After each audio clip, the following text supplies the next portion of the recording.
السلام علیکم ورحمۃ اللہ وبرکاتہ۔ اپنی بیٹیوں کو بوجھ سمجھ کر یہ جانے بغیر کہ جس کے ہاتھ ہم اپنی بیٹی کا ہاتھ ساری زندگی کے لیے دے رہے ہیں، آخر وہ اس قابل ہے بھی کہ نہیں، اس کو سونپ دیتے ہیں تاکہ وہ ساری زندگی انگاروں پر جلتی رہے بنا کسی جرم کے۔ ایسا ہی کچھ میرے ساتھ ہوا۔ میری شادی اس وقت کر دی گئی جب میں 15 برس کی ناز سمجھ لڑکی تھی، نہیں جانتی تھی کہ گھر کو کیسے سنوارا جاتا ہے اور مرد کے دل میں گھر کرنے کے لیے عورت کو کن اداؤں سے کام لینا چاہیے۔ میں یہ بھی نہیں جانتی تھی کہ میرے شوہر میں کیا عیب و خوبیاں ہیں، ان میں ایسی کیا کمی تھی کہ جس نے مجھے روحانی خوشی نہ دی۔ میری ساس معذور تھی، وہ گھر کے باری کام نہیں کر سکتی تھی۔ ابھی اس نے بیٹے کی شادی کی ٹھان لی، یہ بھی نہ سوچا کہ اس کو فی الحال شادی کی ضرورت ہے بھی کہ نہیں، اور نہ ہی میری کم عمری پر دھیان دیا۔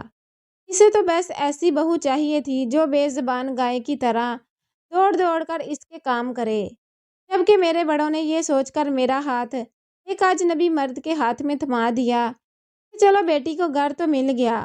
میری 5 بہنیں اور تھیں اور ابا ملا تھے، جب دریا چڑھا ہوتا تو بے روزگار ہو کر گھر بیٹھ جاتے، ان کا بوجھ ہلکا ہو گیا، مگر میں شادی شدہ زندگی میں خوش نہ رہ سکی۔ لوگ کہتے تھے کہ قدیر کسی عورت کے عشق میں گرفتار تھا، اس لیے مجھے توجہ نہیں دیتا تھا۔ جو بھی وجہ بنی، ہماری قسمت میں جدائی لکھی تھی۔ ایک دن اس نے آٹے میں نمک زیادہ ہونے کا بہانہ بنا کر مجھے طلاق دے دی۔ خیر میں اس کی مشکور ہوں کہ اس نے میری ممتا کو زخمی نہ کیا، اور میں بیٹے کو گود میں اٹھائے میکے کی دہلیز پر آ بیٹھی۔ اس نے بھی بچے سے کوئی واسطہ نہ رکھا۔ بیٹی کنواری ہو یا متعلقہ بوجھ ہی ہوتی ہے۔ میکے کے در و دیوار اس وقت تک اس کے اپنے رہتے ہیں جب تک اس کا جیون ساتھی اس کی ڈولی اٹھا کر نہیں لے جاتا۔ تاہم کچھ بد نصیب ایسی بھی ہوتی ہیں جن کی ڈولی ایک سے زیادہ بار بھی اٹھائی جاتی ہے۔ میں تو اس بات کو بھی قسمت کا کھیل ہی سمجھتی ہوں۔ اب جو شخص میرا طلبگار بن کر آیا، میں نے اسے اپنے دکھوں کا مداوا سمجھ لیا۔ وہ تمام امیدیں اور توقعات جن کے دیپک کبھی میرے دل میں بجھ کر رہ گئے تھے، اس کے آنے سے ایک بار پھر روشن ہو گئے۔ میرے دوسرے شوہر کا نام زمان خان تھا اور وہ گاؤں کا رہنے والا تھا۔ نئے گھر میں آ کر چند دن تو آرام سے رہی، مگر پھر جلد ہی یہ حقیقت آشکار ہو گئی کہ تقدیر نے دوسری بار بھی میرے ساتھ مذاق کیا ہے۔ جس انسان کو میں فرشتہ سمجھ رہی تھی، وہ انسان کے روپ میں شیطان تھا۔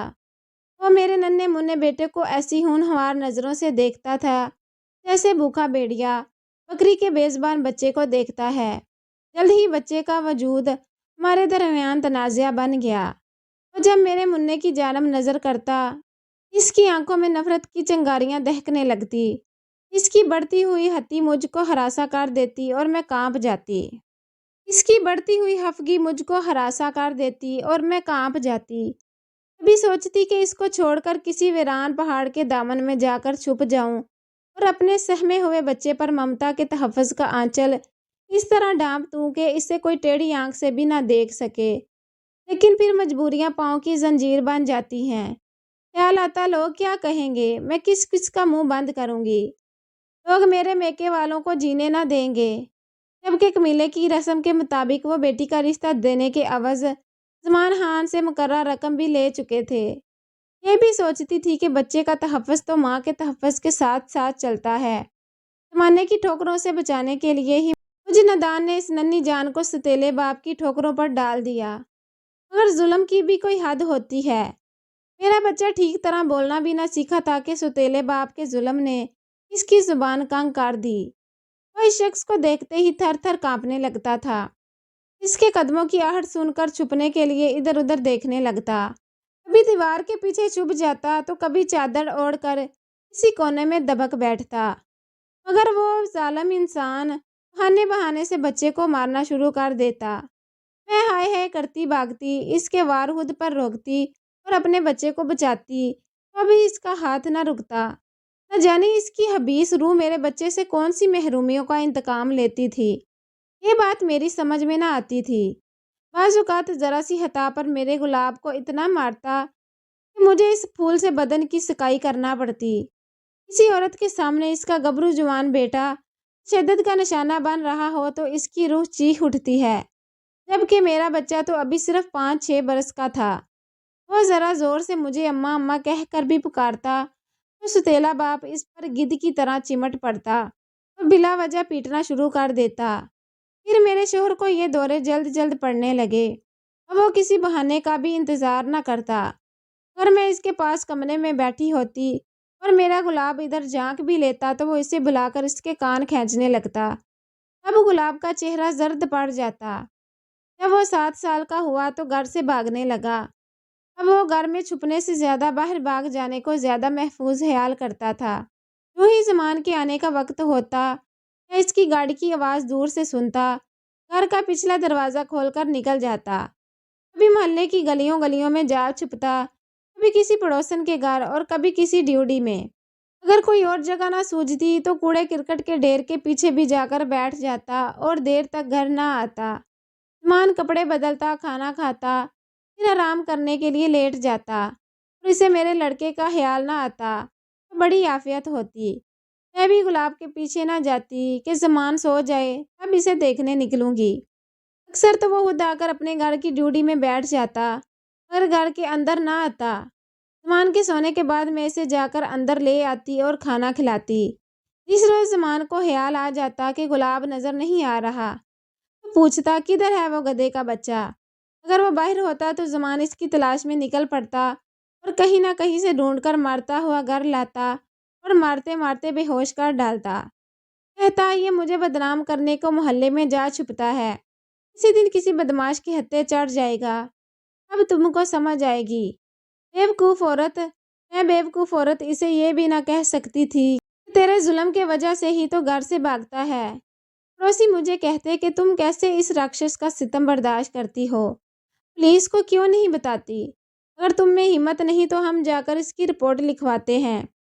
میں جواب دیتی کہ پھر آپ لوگ ہی کہو گے کہ شوہر کو گرفتار کرا دیا۔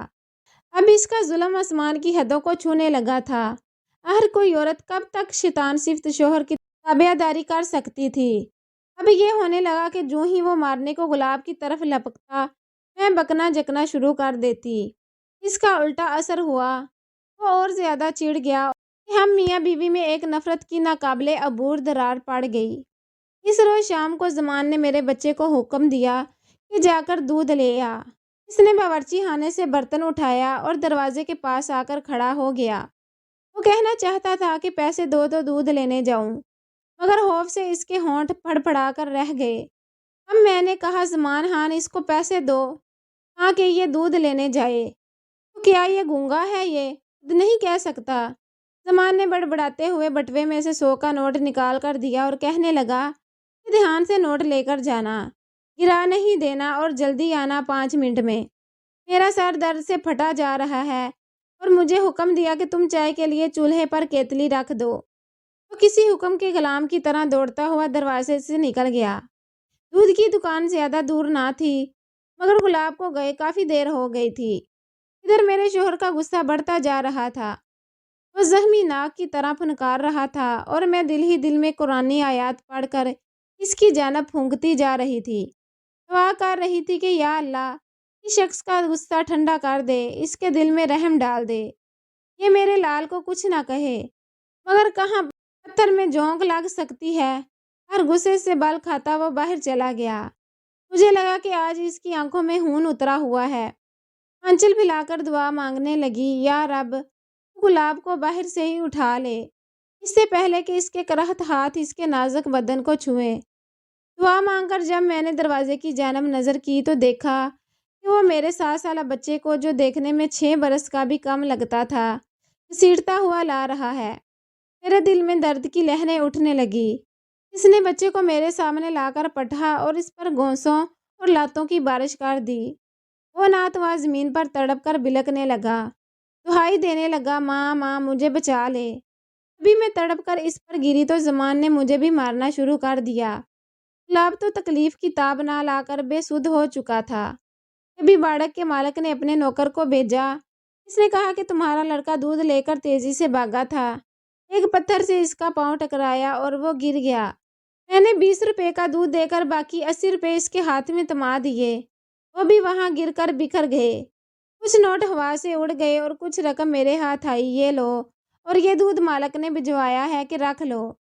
دودھ گر گیا اس لیے بھجوایا ہے، رقم کی کوئی بات نہیں۔ حقیقت سن کر میں جان گئی کہ اسے پیسوں کے گر جانے سے خوف ہوا کہ اب بہت مار پڑے گی، تو وہیں بیٹھ گیا ہوگا۔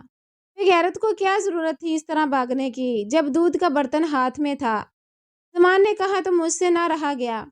میں روتے ہوئے بولی، شقی القلب، تو نے ہی تو کہا تھا اسے کہ دیر نہ کرنا اور جلدی دودھ لے کر آ، ابھی وہ بھاگتا ہوا آ رہا ہوگا۔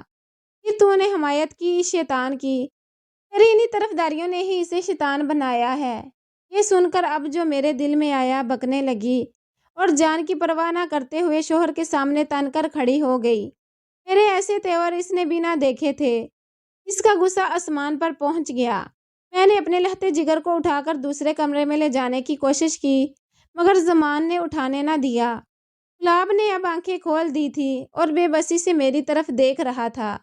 میں نے جھک کر اسے کہا، میرا سہارا لے کر اٹھنے کی کوشش کرو۔ اس نے میرا بازو پکڑ کر اٹھنا چاہا مگر اٹھ نہ سکا۔ زمان یہ سب کرسی پر بیٹھے دیکھ رہا تھا، تبھی بولا، دیکھو تو اسے کیسے ڈرامے کر رہا ہے، ارے اٹھ جا۔ یہ کہہ کر وہ اٹھ کھڑا ہوا اور ہماری طرف لپکا۔ تبھی میں نے غصے سے اسے دھکا دیا اور بولی، خبردار، اب ہاتھ نہ لگانا۔ میرا یہ کہنا تھا کہ زمان بفر گیا۔ بولا، تیری یہ مجال، دیکھتا ہوں کیسے نہیں اٹھتا یہ۔ اب گلاب خوف سے اٹھ کر کھڑا ہوا اور اس نے دروازے کو پکڑ لیا۔ اب زمان بولا، اب ساری رات تو یہاں کھڑا رہے گا، تیری یہی سزا ہے۔ ایک تو دودھ گرا دیا، پھر 50 روپے اڑ گئے۔ یہ نقصان کیا تیرا باپ پورا کرے گا؟ بچہ دروازہ پکڑے پکڑے کھسکتا ہوا پھر نیچے بیٹھ گیا۔ تو زمان نے مجھ پر چلایا، تو ہٹ جا، یہ تجھے دیکھ دیکھ کر گر رہا ہے۔ مگر میں اس خوف سے کھڑی رہی کہ یہ غصے میں آ کر پھر نہ اسے مارنے لگے، کہیں میرا بچہ مر ہی نہ جائے۔ میں نے سوچ لیا تھا کہ ظلم کی یہ کٹھن رات کسی طور ختم ہو جائے تو میں صبح ہی اپنے بچے کو لے کر ادھر سے چلی جاؤں گی۔ نکاہت تھی یا خوف، گلاب نہیں اٹھ سکا، جبکہ زمان مسلسل اسے اٹھنے کا کہے جا رہا تھا، مگر فرش سے اٹھنا میرے لال کے بس کی بات نہ تھی۔